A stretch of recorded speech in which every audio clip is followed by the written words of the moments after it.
First of all, I'll be asking many questions. I don't expect any answers tonight, but I do hope that any contract issued between now and whenever you make your mind up on what you're going to do, well, at least within 30 days we'll know about it. We don't have to wait over a year. Now, it takes two parties to enter into a contract. Alderman Wogen didn't act alone. Did any city staff member advise Victor what was required of him? Number 65, ILCS 5/3.1-55-10 lays out the requirements of a municipal officer interested in doing contract work.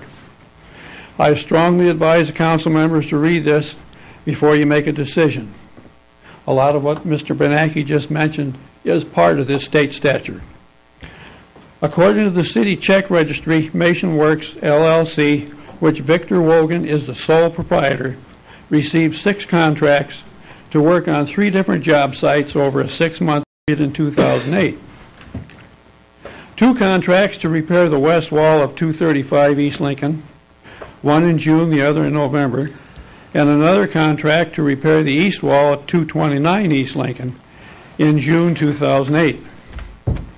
All 3 of the above-mentioned contracts were the result of damage done demolishing 231 East Lincoln Highway.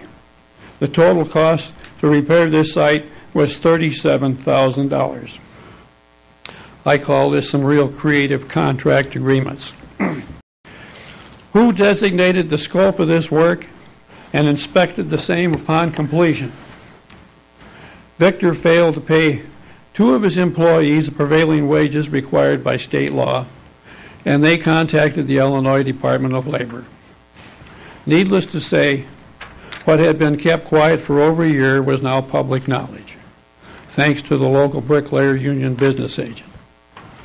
I therefore request that this council have a complete and thorough, independent investigation of the matter. Anything less would be like sweeping the issue under a rug. Like I mentioned in the beginning, it takes 2 parties to make a contract. I've lived in the 4th Ward for 21 years. And finally, we have an alderman that listens and communicates with his constituents. I thought if I held this 4th Ward position, I could make a difference. But Brendan, you're doing a much better job than I could ever dream of doing. Mr. Sharp Pencil Gallagher, and I'm sure Mr. Swenson isn't here to hear that. And I thank you. Just food for thought. What would have happened if all this hit the fan, say last February or March? Okay.